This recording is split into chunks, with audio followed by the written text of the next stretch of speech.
Hey everyone, welcome back to Literate Lens.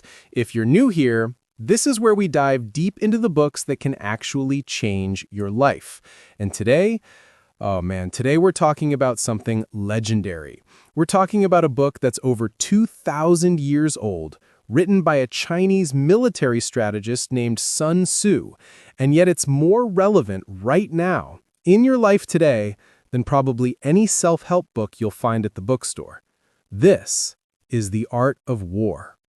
Now, before you click away thinking this is just about ancient battles and warfare, stick with me, because what Sun Tzu really wrote about wasn't just winning wars on battlefields. He wrote about winning at life. He wrote about strategy, about reading people, about knowing yourself, about timing, about patience, and about how to navigate conflict, whether that's with your boss, your competition, your own fears, or even that group project where nobody else is pulling their weight. So, grab your coffee, get comfortable, and if you love learning powerful lessons from books that actually matter, hit that subscribe button right now because we're about to go on a journey. Let me paint you a picture. It's ancient China, around 500 BC. There's a man named Sun Tzu, and he's not just some random general, he's a master strategist, someone who understands human nature at its core. And he's been asked to train the king's concubines as soldiers. Yeah, you heard that right. The king wanted to test him, basically gave him an impossible task. So Sun Tzu accepts, divides these women into two groups, puts the king's two favorite concubines in charge, and gives them clear instructions. But they laugh. They don't take it seriously. So you know what Sun Tzu does? He executes both of them, the king's favorites, right there. Cold, right? But here's the thing. After that, the remaining concubines, they followed every single command perfectly. Sun Tzu proved his point. Discipline, clarity, and consequences create order. That story tells you everything you need to know about this book. Sun Tzu doesn't mess around. He's not interested in fluff or motivational quotes that make you feel good for 5 minutes. He's interested in reality, in what actually works when the stakes are high. So let's start with the most fundamental idea in this entire book, something that Sun Tzu repeats again and again because it's that important. He says, if you know the enemy and know yourself, you need not fear the result of 100 battles. If you know yourself but not the enemy, for every victory gained, you will also suffer a defeat. If you know neither the enemy nor yourself, you will succumb in every battle. Think about that for a second. Really think about it. How many times have you gone into a situation, maybe a job interview, maybe asking someone out, maybe starting a business, and you didn't really know yourself? You didn't know your strengths, your weaknesses, what you bring to the table? Or worse, you didn't understand the other side, what they wanted, what they feared, what motivated them. Sun Tzu is telling us that self-awareness and awareness of others is literally the foundation of everything. It's not optional, it's everything. And here's where it gets personal. Most of us, if we're honest, don't really know ourselves.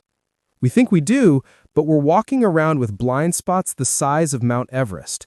We overestimate our abilities in some areas, underestimate them in others. We don't know what triggers us, what makes us act irrationally, what our real motivations are. Sun Tzu would look at most of us and say, you're going into battle blind. And that's why we keep losing, keep getting hurt, keep making the same mistakes over and over.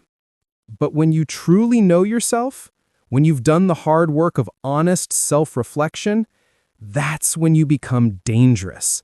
That's when you can't be manipulated, can't be caught off guard, can't be defeated by your own weaknesses, because you've already acknowledged them and worked around them.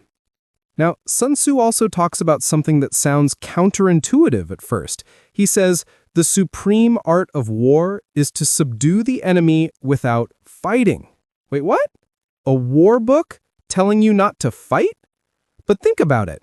The best victories in your life, aren't they the ones where you didn't have to destroy yourself or others to win? This is about choosing your battles wisely. It's about understanding that every fight has a cost, even if you win. your energy, your time, your peace of mind, your relationships. Sun Tzu is saying, be so good at strategy that you win before the battle even starts. Position yourself so well that victory is the only logical outcome. Let me give you a modern example. You've got a coworker who's always trying to undermine you, right? The immature response is to fight back directly, to get into office drama, to try to make them look bad. But the Sun Tzu approach? You become so valuable, so competent, so professional that their attacks don't even land.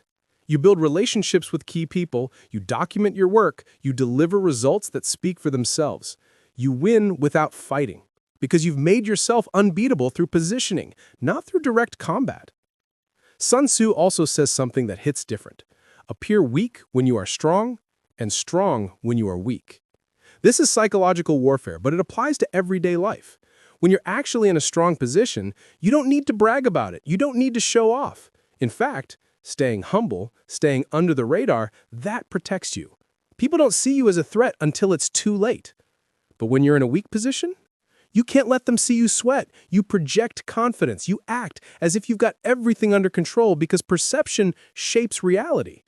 Think about negotiations. If you walk in acting desperate, showing all your cards, letting them know you need this deal, you've already lost.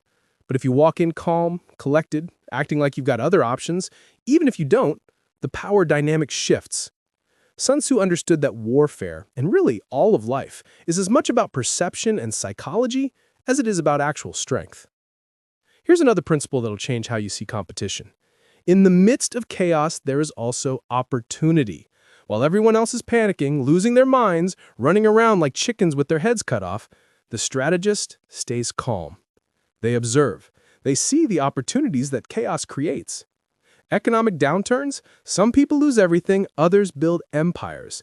Global pandemics, some businesses die, others are born. Breakups, some people fall apart, others use it as fuel to become their best selves. Sun Tzu is telling you, don't fear chaos, expect it. Prepare for it. And when it comes, be the person who sees the opportunity while everyone else only sees the disaster. That's what separates winners from losers. Not luck, not talent, but perspective and preparation. Now let's talk about something Sun Tzu is obsessed with, timing. He says opportunities multiply as they are seized. But he also warns that acting at the wrong time is just as bad as not acting at all.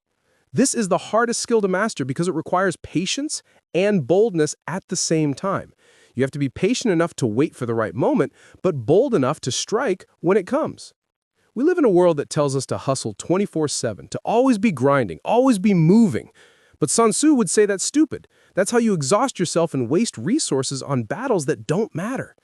The master strategist knows when to move and when to wait. They're studying the terrain, watching the enemy, conserving energy, and then bam! When the moment is perfect, they strike with overwhelming force. In your life, this might mean waiting for the right job opportunity instead of jumping at the first offer out of desperation. It might mean building your skills in silence for years before you launch that business. It might mean staying single and working on yourself instead of jumping into another toxic relationship just because you're lonely. Timing isn't everything, but it's pretty damn close. Sun Tzu also talks about the importance of flexibility. He says water shapes its course according to the nature of the ground over which it flows. The soldier works out his victory in relation to the foe whom he is facing. Be like water, right? Bruce Lee said the same thing centuries later. Don't be rigid. Don't marry yourself to one plan, one approach, one way of thinking. The people who lose in life are the ones who can't adapt. They had one plan, and when it didn't work, they just kept banging their head against the wall, doing the same thing over and over, expecting different results. That's insanity, not strategy. The winners are the ones who can pivot, who can read the situation, who can change tactics while keeping the same goal. Maybe your business model isn't working. Okay, change it. Maybe your approach to dating isn't working. Okay, try something different. Maybe your study methods aren't getting results. Adapt. Sun Tzu would tell you that being attached to your methods is a weakness. Be attached to your goals, not your methods. Here's a tough one. Sun Tzu says you need to sometimes be ruthless. He talks about speed, about striking quickly and decisively, about not giving your enemy time to recover. Now, I'm not saying be a jerk to people, but I am saying that in competition, In business, in pursuing your goals, there are moments where you can't be soft. There are moments where hesitation costs you everything. When you see an opportunity, you take it. When you need to cut toxic people out of your life, you do it cleanly and completely. When you need to make a hard decision, you make it and move on. Decisiveness is a superpower. Most people lose because they overthink, they second guess, they wait for permission, they want everyone to be happy. Sun Tzu would look at that and say, you're going to get crushed by someone who isn't burdened by those hesitations. Let's talk about deception for a minute, because Sun Tzu is big on this. He says all warfare is based on deception. Now I know what you're thinking. Are you telling me to be a liar? Not exactly. What Sun Tzu means is that you should never show all your cards. You should control information. You should keep people guessing about your capabilities, your intentions, your next move. In a world where everyone overshares on social media, where people broadcast their every move, their every plan, their every emotion, the strategic person knows that mystery is power. They don't announce they're looking for a new job until they've signed the contract. They don't tell everyone about their business idea until it's already successful. They don't reveal their insecurities to people who might use them as weapons. This isn't about being fake. It's about being strategic with information. It's about understanding that not everyone deserves access to all of you. It's about protecting yourself and your plans until they're strong enough to withstand scrutiny and attack. Sun Tzu also emphasizes the importance of morale and unity. He says that an army or any team is only as strong as its cohesion and belief. If your people don't believe in the mission, don't believe in the leader, don't trust each other, you've already lost, regardless of your resources or advantages. This applies whether you're leading a company, a sports team, or just trying to get your friend group organized for a trip. People follow conviction. People follow someone who believes in something bigger than themselves. If you're wishy-washy, if you don't really care, if you're just going through the motions, nobody is going to follow you into battle. But if you're all in, if you genuinely believe in what you're doing, if you treat people with respect and give them a purpose, they'll run through walls for you. Now here's something that might surprise you. Sun Tzu talks a lot about knowing when not to fight. He says there are times when retreat is the best strategy. There are times when avoiding conflict altogether is the wisest move. This goes against our ego, right? We've been taught that quitting is for losers, that real winners never give up. But Sun Tzu would call that naive. Sometimes the smartest thing you can do is walk away. Walk away from that toxic job. Walk away from that argument you can't win. Walk away from that relationship that's draining your soul. Walk away from that business venture that's never going to work. This isn't about being weak. It's about being strategic. It's knowing that your resources, your energy, your time, they're finite. And wasting them on unwinnable battles is the definition of stupidity. The real strength is in having the self-awareness to recognize when something isn't worth it and the courage to let it go, even when your ego is screaming at you to keep fighting. Sun Tzu also talks about the importance of terrain, of understanding the environment you're operating in. In ancient warfare, this meant knowing if you're fighting in mountains, forests, or open plains. In modern life, this means understanding the context of your battles. Are you trying to start a business in a saturated market or an emergent one? Are you trying to build a relationship with someone emotionally available or emotionally unavailable? Are you fighting for a promotion in a company that values politics over performance? Understanding your terrain helps you know what strategies will work and what won't. It helps you know if you even should be fighting here or if you should find different ground altogether. So many people fail because they're using the wrong strategies for their environment. They're trying to apply advice that worked for someone in a completely different situation. Context matters. Terrain matters. Let me tell you about something Sun Tzu calls strategic points. These are positions of advantage that, once captured, make victory much more likely. In your life, these might be skills that open multiple doors, relationships with influential people, financial stability that gives you options, or knowledge that others don't have. The strategic person isn't just working hard randomly. They're identifying these strategic points and focusing their energy on capturing them. Maybe it's learning to code because that skill is valuable across industries. Maybe it's building a strong network in your field. Maybe it's saving money so you have the freedom to take risks. These aren't just nice-to-haves. They're the high ground that makes everything else easier. Sun Tzu says something that sounds harsh but is absolutely true. Treat your men as you would your own beloved sons, and they will follow you into the deepest valley. But he also says that if you're too soft, if you try to be everyone's friend, if you can't make hard decisions, you'll lose their respect and the battle. Leadership requires balance. You need to care about people genuinely, but you also need to be able to make tough calls that might not make everyone happy in the moment, but serve the greater good. This is so relevant today. Whether you're a parent, a manager, a teacher, or just trying to lead your own life, you need both compassion and standards. You need both kindness and boundaries. Too much of either, and you fail.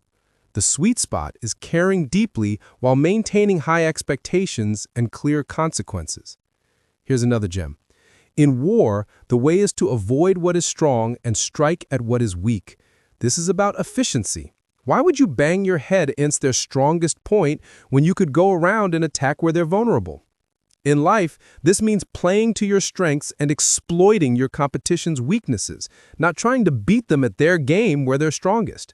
If you're competing against someone who's incredibly technical but lacks social skills, don't try to out-tech them, beat them with relationships and communication.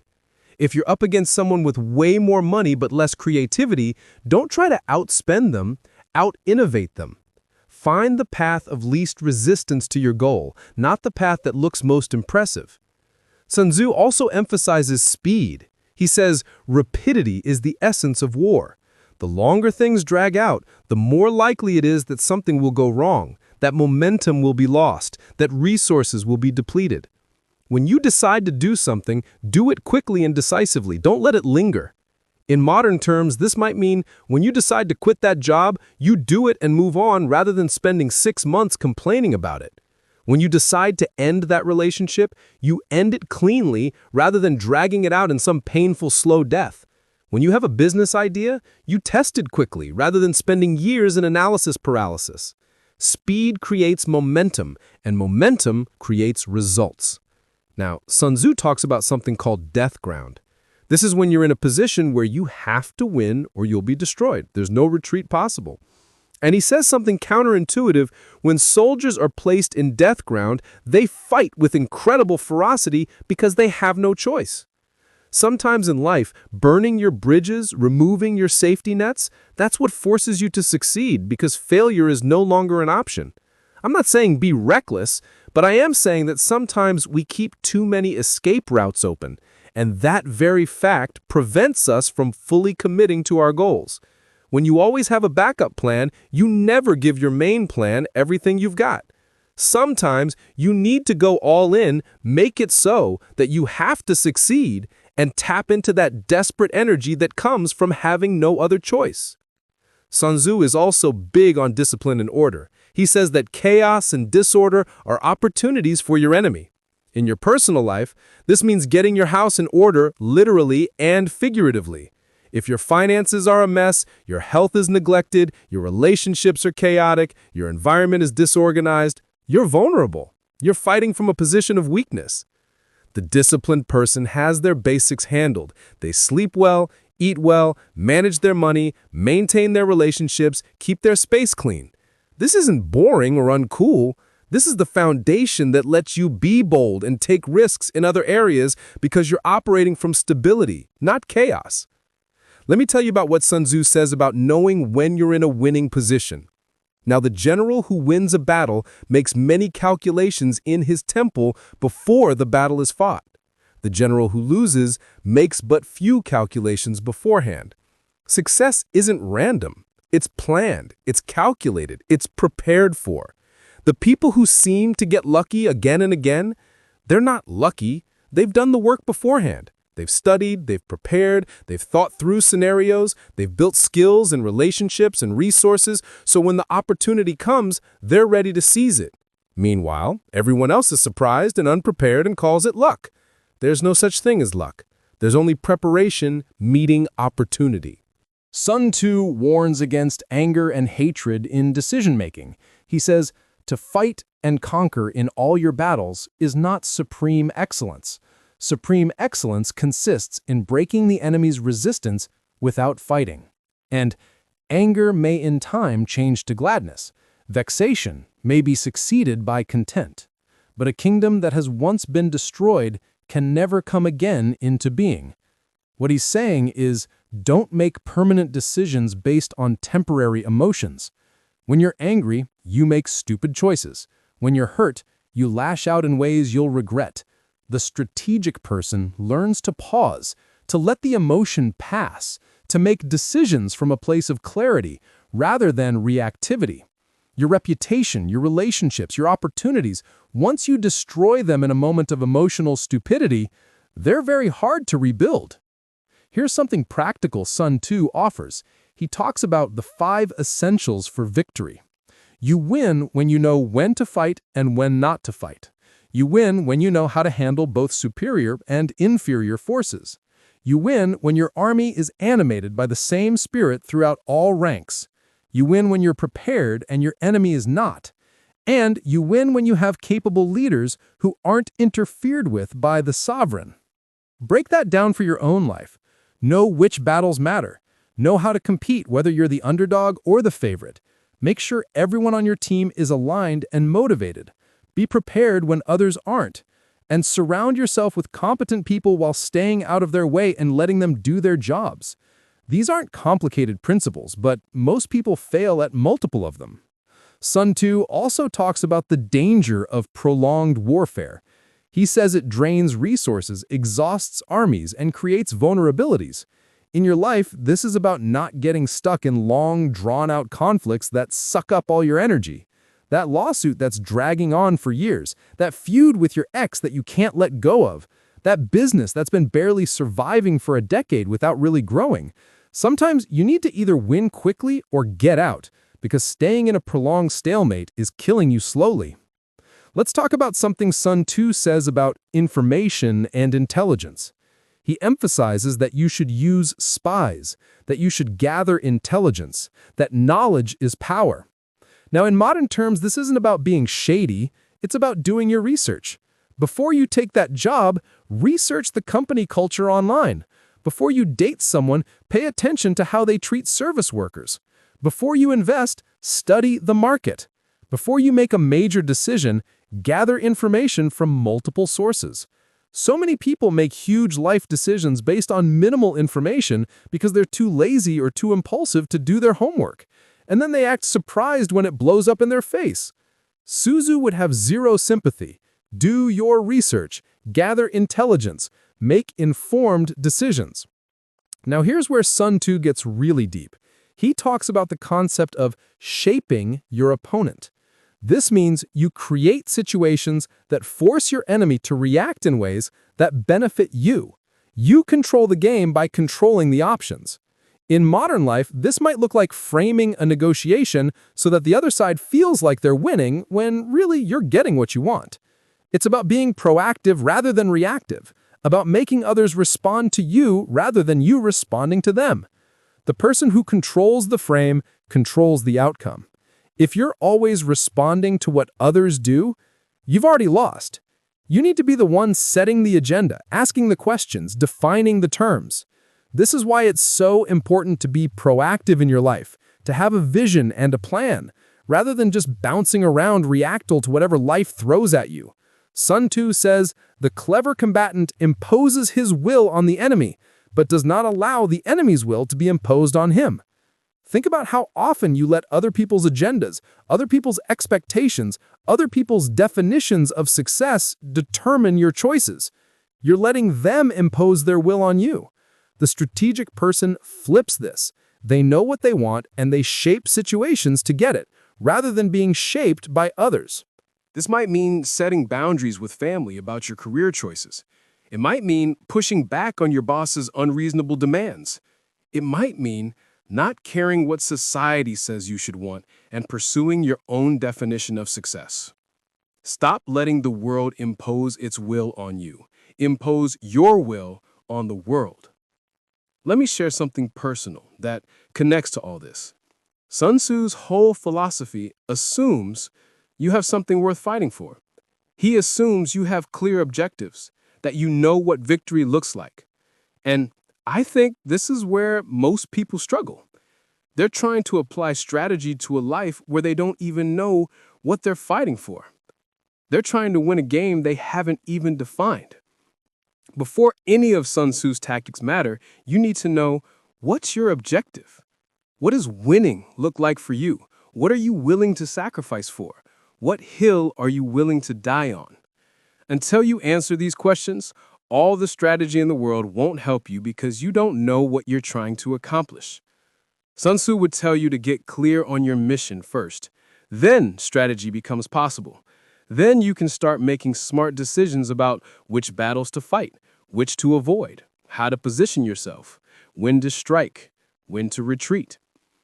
But without that clarity of purpose, you're just wandering around hoping things work out. That's not strategy. That's just drifting. As we come toward the end here, I want to hit you with what might be the most important lesson from this entire book. Sun Tzu says, the opportunity of defeating the enemy is provided by the enemy himself. Your competition, your obstacles, your enemies, they will make mistakes. They will create openings. They will give you opportunities. Your job isn't to be perfect. Your job is to be ready when they mess up. This is so liberating because it means you don't have to be superhuman. You just have to be patient, prepared, and paying attention. That person ahead of you in your career, they'll eventually slip up. That business competitor, they'll make a bad decision. That person who hurt you, karma has a way of working itself out. Your job is to stay focused on your own improvement and be ready to capitalize when opportunities present themselves. The people who lose are the ones who give up before their enemy makes that critical mistake. They quit right before the breakthrough. They give up right before the opportunity presents itself. Stay in the game long enough, and your opponents will defeat themselves. You just have to be there to take advantage when they do. Sun Tzu's final message, if we could boil it all down, is this: master yourself, understand others, be strategic, be flexible, be decisive, and be patient. Winning isn't about being the strongest or the smartest or the most talented. It's about being the most strategic, the most disciplined, the most prepared. It's about playing the long game when everyone else is thinking short term. It's about staying calm when everyone else is panicking. It's about seeing opportunities where others see only obstacles. It's about knowing yourself so well that you can't be manipulated or defeated by your own weaknesses. And it's about understanding others so well that you can anticipate their moves before they make them. This book was written over 2,000 years ago, but human nature hasn't changed. The same principles that helped Sun Tzu win battles in ancient China can help you win the battles you're facing right now, whether that's building a business, advancing your career, improving your relationships, or just becoming the best version of yourself. The art of war isn't really about war at all. It's about life. It's about strategy. It's about mastery. And if you take these lessons seriously, if you actually apply them rather than just nodding along and forgetting them tomorrow, they will change your life. So here's my challenge to you. Pick one principle from this book, just one. Maybe it's knowing yourself better. Maybe it's choosing your battles more wisely. Maybe it's being more strategic with your time and energy. Maybe it's controlling your emotions better. Pick one and commit to mastering it over the next month. Not all of them, just one, because that's strategic thinking too, knowing you can't do everything at once. And if this summary resonated with you, if you got value from it, do me a favor. Hit that subscribe button for Literate Lens because we're just getting started. We've got so many more powerful books to break down, so many more lessons to share that can transform your life. And leave a comment telling me which Sun Tzu principle hit hardest for you. I read every single comment, and I want to know what you're taking away from this. Remember, knowledge without application is just entertainment. Don't let this be entertainment. Let it be transformation. Take these lessons, apply them to your life, and go win your battles. Not through force or aggression, but through strategy, wisdom, and self-mastery. This is Literate Lens, where we turn pages into power. I'll see you in the next one. Now go out there and become the strategist of your own life.